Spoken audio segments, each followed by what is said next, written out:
I've done about all I can do with this frame. All the lines are back on. There are a couple notes though. The center brake close, this is possibly the factory brake close. This sucker is pretty tight too, and those shocks can actually extend up a little bit more. So I actually ordered a stainless hose, and the only one I could find that was longer than that was 3 inches. See how that works out. That's in the mail. You got these front lines on here. Now the header comes down and is real close to this cross member. So I may be rebending this line. I think particularly on this side it was close. And possibly getting rid of this vapor line. At least up to maybe this point. I'll have to fit it. I'm not even 100% sure what type of engine I'm going to put in this car yet. It was going to be an old Sport 55, but I don't know. This is a box of unused parts off this Cutlass. I kind of doubt these are original, but I'm not sure. But I save everything I take off these cars and just keep it in a box. The positive for the battery cable goes through here. I'll probably locate the battery in the trunk in this car. I'm actually working on this. I have the power steering box out of this and sent out for restoration right now. So there'll be more on that when I get that back. I think I'm going to shake off this car cover for this Javelin. It's just full of crap from sitting all winter. And even put this car outside. See, the hood's got a little grease on it. I have to clean that up. That's nice.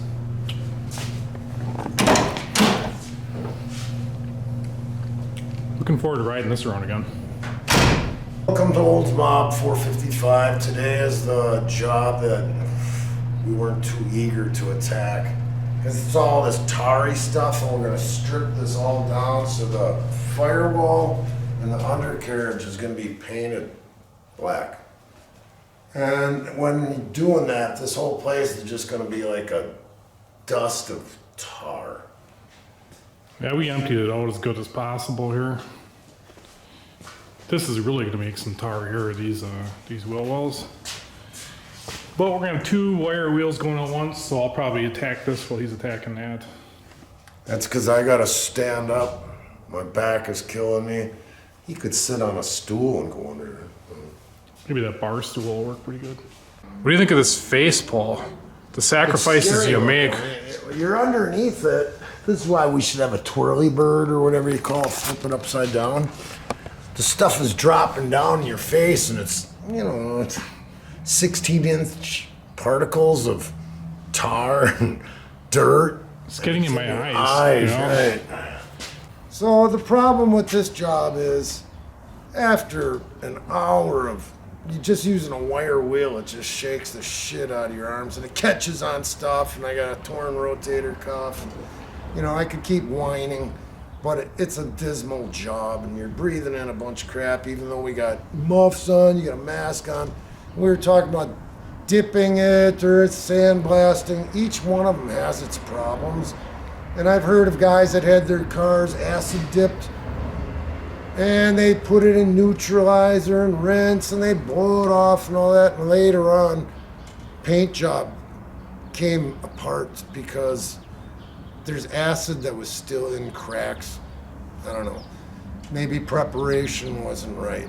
But sandblasting, the grit gets in everywhere. I remember turning on my defroster on my car after I had it sandblasted. Shit came blowing back at me. It can get in everywhere, and you think you blew it out 100 times, you need to do it 101. It just, the grit gets everywhere. Now this wire wheeling, how good of a job are we gonna do? You know, we're gonna have to go into all the tight places and sand, and it's a job. So I got this inner wheel well all wire wheeled. I got the primer off and everything. And then here's some of the primer remaining on the outer wheel well. Kind of working up to this undercoating here. I did find a hole in the rear wheel well here. This is covered with seam sealer. So that's from the factory. I'm gonna weld that up. We're kind of debating, like, how far do you go? Do you take all the primer off? Because I think you'll see something like this telegraph through the paint. So maybe at least for the firewall, we're thinking about putting high build primer on this and blend it in. Yeah, but that wheel well is ultimately going to be undercoated, so you're not going to see that. Here's some of that factory primer. There's runs in it. They just shot that stuff on there. I think they dipped the whole thing right into a vat. Look at all this crap on the floor. I think we're getting ready to wrap it up here. You can only do this for a couple hours and you're beat. Arms are just numb. Yep, we're gonna sweep this all into a pile and see how much we got here. Well, there it is. There's my foot for gauging. What do you say that weighs? Yeah, half to a pound, you know. It looks like you did so much, you know, and it is a lot. And believe me, we breathed in half of it too. But this is only the beginning of our problems, getting this thing clean. When we went to go use the lift, it's not going all the way down. We haven't used it for like, what, a half a year now? Something like that. So it goes up really high and it won't come all the way down. We're gonna have to figure out what's going on with the lift so that we're gonna even be able to get it down on the frame. Right, it's going like super high to the point where you couldn't even reach the car. I don't know. There's still a bar up there, a limiting switch. I would think the Rams probably got stops on them too. I don't know. But just another problem to deal with. I think that's going to be it for this one. Thanks for watching.